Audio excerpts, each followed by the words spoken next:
Mergers. We're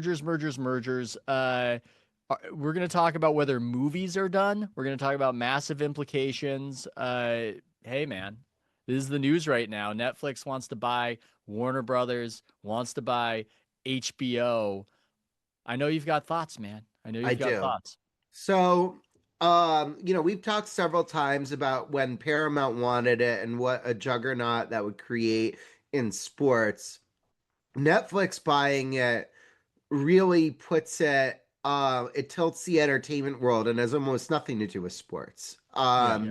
We'll get to that. But so basically, there's been three companies bidding: Comcast, Paramount, and Netflix.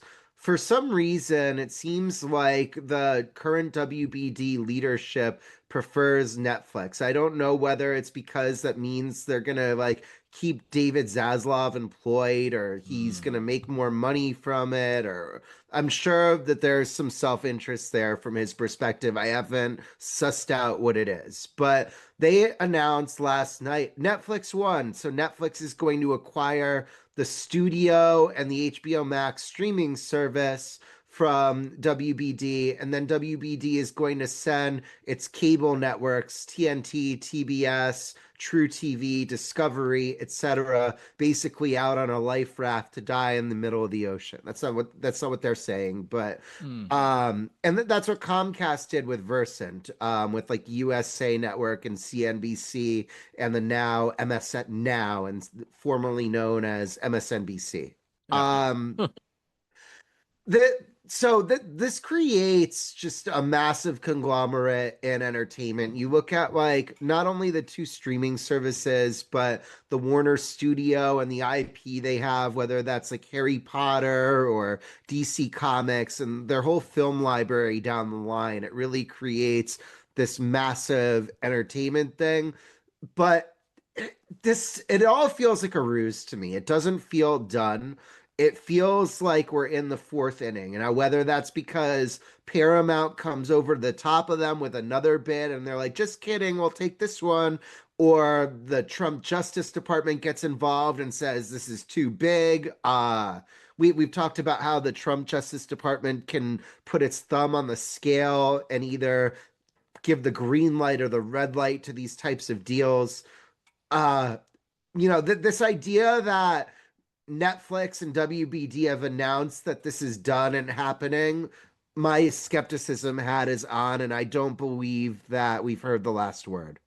And it's not just from the right. There's also some objections on the left. In Variety, there's an article on Elizabeth Warren, senator out of Massachusetts, calling the merger an anti-monopoly nightmare.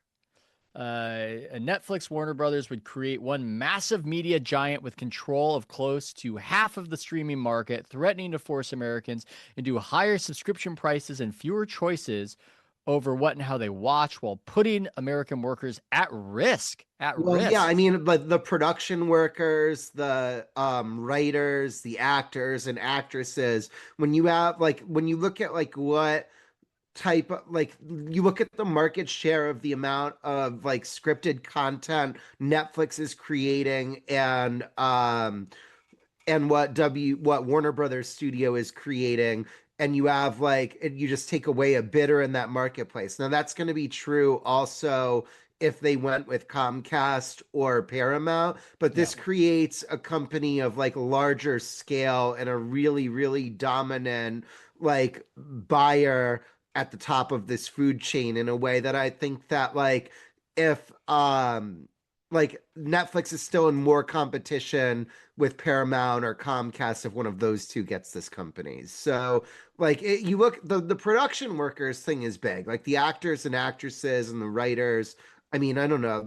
It's hard to feel as bad for them because they're not, physical laborers, but it does definitely create an imbalance at the top of like this ecosystem. The great tweeter Miles Brown says, "So you're saying I won't be able to go to the movies anymore, but I'll get worse movies faster from the comfort of my own home until I can't afford Netflix or my home anymore? I don't see what everyone is upset about."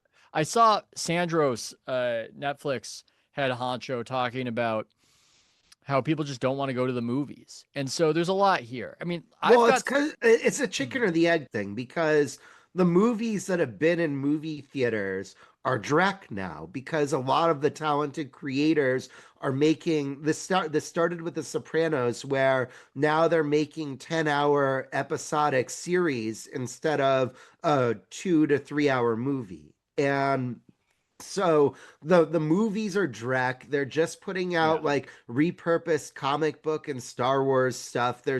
Like what's the last movie you've seen that I actually know? Friendship was made like the whole theater just like laugh out loud, but most of these are bad. And so it's also really expensive. Like I don't know if you've taken your kids to the movies, but I have, and it it like is if you take your wife and two kids to the movies between the movie tickets and the concessions, you're looking at like a $100 day. It's hard to get out for under that. And so it just, the I know everything's gotten way more expensive and I'm an old man yelling at a well, cloud, but but it's expensive and depressing because the movie theaters are depressing because you can smell the death on them, and that almost exacerbates the spiral.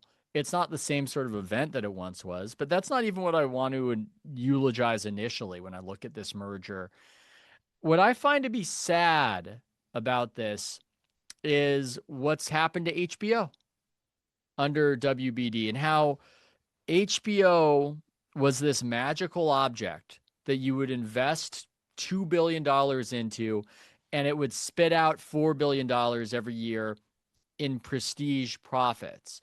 And the people involved in it, and we're talking about 10 years ago or so, a couple mergers ago, the people involved in it just wanted to make really high quality content. And there was no theory of scalability or how to make it any different. It was just this magical thing where you put in this amount and you got that amount. And that just wasn't good enough in the business world. And so they fell prey to this rat race of trying to get into streaming, of trying to make all sorts of stuff, of trying to change the label, of trying to be Max or HBO Max. And now they're just a piece of something sold for something, and they're just not in any way what they were. and And like they're yeah, just part of the grand slot parade. Netflix has made a lot of original content. None of the shows that Netflix has made, I mean, maybe House of Cards, but like none of them have really stood up to, The Sopranos, The Wire, Curb Your Well, the Enthusiasm, one thing that we Succession. talked about, the one thing last time, Ryan, which is Right, but K-pop Demon Hunters. that's a one-off movie. The K-pop Demon Hunters is, I mean, I know now there's going to be 45 of them because it was Yeah. successful once, but let's see if they can like repeat that. But there was no like episodic series. I mean, so yeah, Stranger Things and House of Cards have gotten a lot of viewership, but I don't think anybody holds them up to Sopranos or Wire or Succession, right? In terms of how No. good they are.